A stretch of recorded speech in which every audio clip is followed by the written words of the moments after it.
Slurply diddly do, my G's. You won't believe what I just did. This is a chamomile tea I'm drinking here with oat milk, soy milk, sorry. And this is the second one I made because the first one, as I was doing my slurp and I hit the record, I should have probably saved the video actually. I've deleted it now.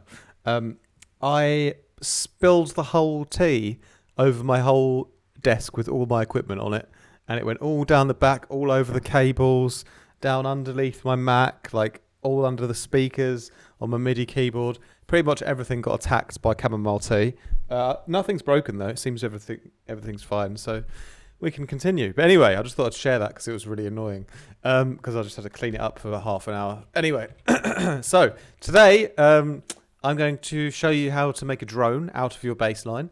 So something that I do often in tracks is have a drone in my intro so I can fill out some of the low frequencies, because you want a full spectrum, you know? Even if things are quiet, it's nice to have like a fullness, like right from the beginning of the track. And so a drone is the best way to fill out the low end of your intro, you know? So it's not as powerful as a bass. What is a drone? It's just like a low rumbling frequency, essentially. That's all it really is. And I've created it out of my bass line. So this is bass from a loop I made on my most recent YouTube video, this sort of jungly double bass riff here. And basically I'm just going to take this whole bass line and make a drone out of it. And today you will need a couple of paid plugins to follow along if you want to follow along. They're just the old school Sound Toys ones pretty much. So firstly I sort of bounced out that bass line, put it in my intro here. And now I'm going to make a big, long, messy texture out of it using the Echo Boy for this one, all right?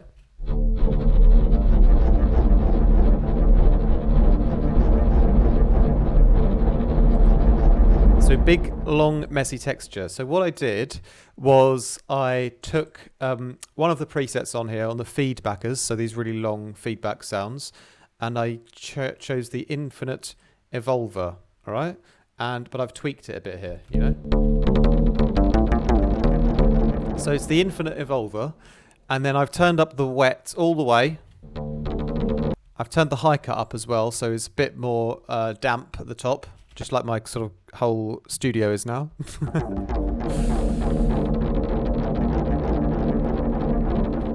And then I've tweaked some things down here as well. So I've gone here to this sort of edit mode down here. And I have brought this low EQ and this mid EQ down to the bottom, like 200 hertz, I think that is. And then, is that two? Yeah, or is it 2 hertz? Okay, we'll see. We'll see. I've turned these up as well here like this. So I'm basically like, I'm basically sort of boosting the way it delays the low end because it's a drone, you know. I'm trying to get that low frequency to be prioritized. And then I just did this little trick with the diffusion here.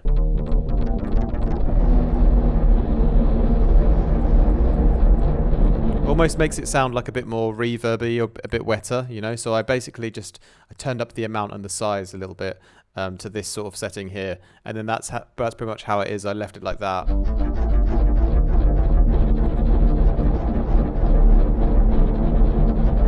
And for me, the drone doesn't really get going until a bit later when everything sort of gets smeared together. That's sort of where I get the drone texture from. You know, the first part where it's kind of like still catching up all the feedback.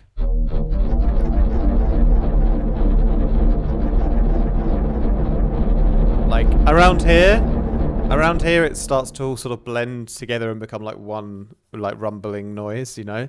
So I bounce it out, okay? And then I have the drone sample here, and obviously I've already moved it, so it was sort of starting right over here, you know. And I've just taken like a part of the sound later on in the file, and because it kind of goes on forever, it kind of changes. It kind of gets quite nice at the end. So I wanted to have this whole sort of drone sort of changing and evolving over time, you know. I faded it in, as you can see here, just quite a nice nice long fade.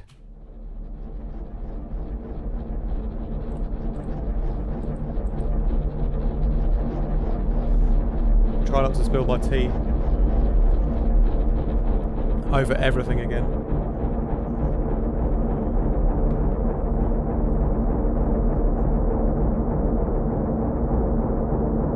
I thought about not telling you guys about that and just like being professional, but I thought, no, I want you to participate in my frustration with my chamomile tea today.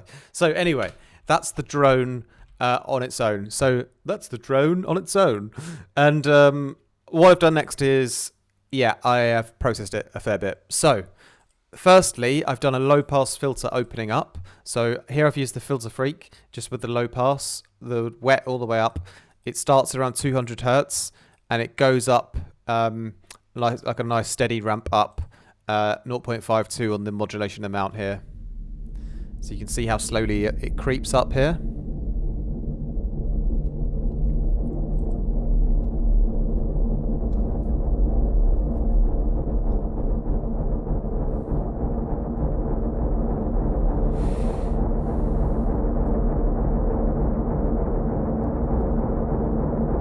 So it get like slightly brighter and brighter as we get towards the drop. And then what I wanted to do is kind of do the opposite with another filter as well. I wanted to take out some low end right at the end, but I'll show you that in a moment, because first I decided I needed to EQ it because yeah, it's got a lot of mid-range in. And so I just took some out because the idea with a drone is you really just want the low rumbly bits, you know. You don't want too much mid-range because it's going to cloud all of your headroom, and if you've got other elements going on in your intro, it's going to mess with those. So the real you know essence of a drone lives in the sort of sub-frequency area. It's just got some, you know, content to give it a character, you know. So but like not too much either. So I've taken out some of that mid-range here. Okay, still sounds nice, right? And then I've done this other filter, which is basically, as I mentioned, is sort of taking out the low end, so like a high pass, right? So I've done a high pass here. Again, it's set to 16 bars, so it'll happen as it goes along. But I drew in the shape here. So when you click the tweak mode, you can select the shape editor, do a custom shape, and I've left it so that the high pass really just stays like, you know, quite near the bottom for quite a while, and just as you get towards the end, it starts to come up. So if I fast forward it a bit here, the low end will start to come out just as we get to the end here, right? Ready? See it moving now? So you see it moving, it takes out some of the low end just before the drop. And yeah, I'll play it in context all in a second, right? But just a couple more things. This is just polishing it off a bit. A little reverb just in the high end, just so that when it finishes, it has a little spacey, you know, room sound as it finishes. Makes it a bit smoother as it goes into the drop, and that's just in the high end. So any reverb really, but just a high end reverb there, and then a dual delay also, just to give it a little bit more length and a bit more of a tail and a bit more of a stereo sound as well. So those are just two little adjustments right at the end there. But that's how the drone then sounds. I'll play it to you once, just quickly as it is, so you can kind of just get your ears around it, right?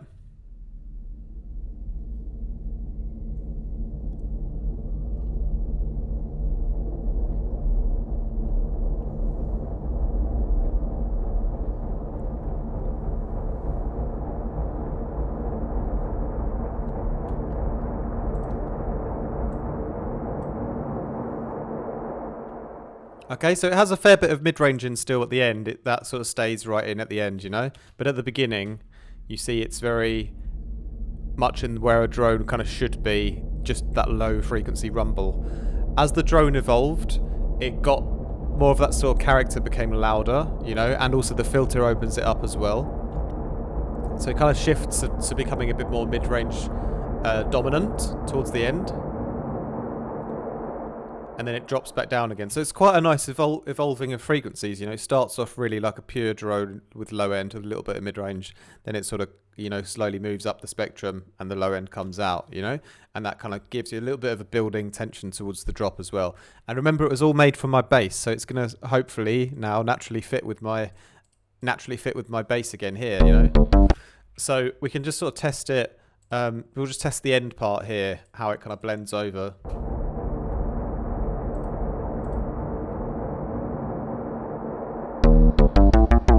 Okay, so it seems pretty smooth, right?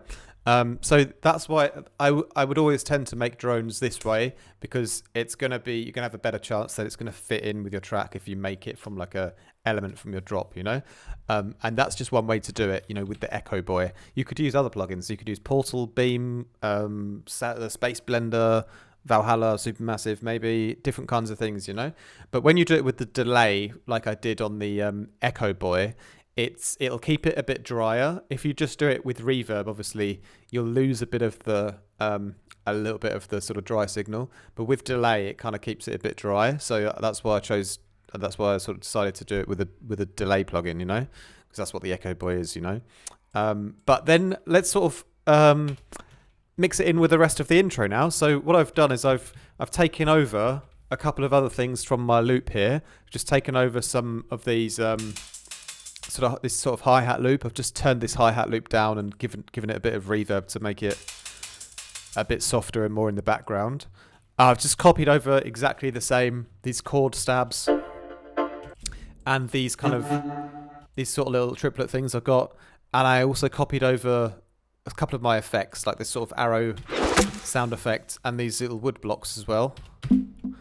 I've just made these wood blocks on like a bit of a slower arrangement to when they are on the drop, but the rest is kind of the same, right? So you can listen to everything together now here, and just sort of pay attention to that drone, how it sort of just does a nice little job of like filling out a little bit of the low end. As I said, it's not like as powerful as a sub bass for your drop, but it's like better to have, you know, some things down there than nothing at all, so that our intro is kind of a full range of frequencies still, you know, and it will just sound more fuller and a bit more interesting and pleasurable, the intro, you know. So yeah, listen now in context again, and you can sort of pay attention to the drone. It does work in the background, so you have to, you know, squint a little bit to hear it, but that's the purpose of a drone, really, is this low rumbling background sound, you know. But it's just, you know, that's its purpose, you know.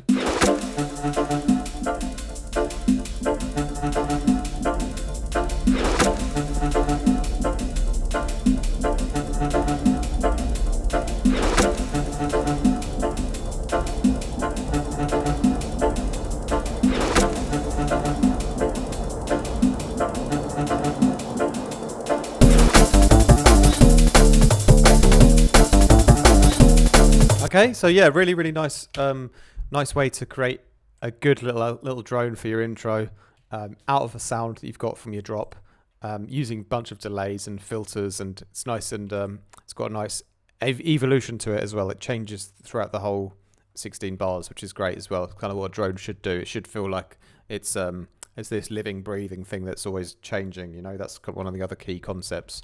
That's where low pass filtering and high pass filtering across the whole thing also helps to create that evolution, you know.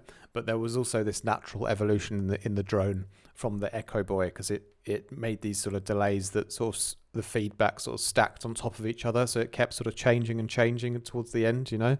So that those three things give it that evolution. So that's also key to remember. Okay. All right, that's it for today then. So hopefully that was helpful for you guys. In case you're ever struggling with your intros, you need to like get some more elements in there. Get a little bit of low end in your intro, just a little bit, you know. Tease are the low receptors in our ears. What am I talking about? Yeah, give us a little bit of a bit more fullness in the intro in the low end as well, you know, but not too much. All right, so that's it from me today. Make sure you like and subscribe, and comment down below if it helped you out. Check out the links downstairs in my video as well. I always say downstairs, like you have to like walk down the stairs to look in my video description. I don't know if is that what you do? I don't know. Yeah, walk down the stairs in my video description if you'd like to have some production lessons with me. My calendar is there. You can book yourself in for some sessions, get some discounts on group combo packages. If you buy more than one lesson, obviously it gets cheaper. And yeah, hit me up if you want mixing and mastering work done. Come along and join me on Patreon. We have a great community over there. Got a great lively Discord as well, where we do feedback live streams and much more. And finally, check out my website if you want to have any Serum presets, Vital presets, or Current presets, or Faceplant presets. There's many great sounds over there. All right, that's it from me today. More from me very soon. Much love.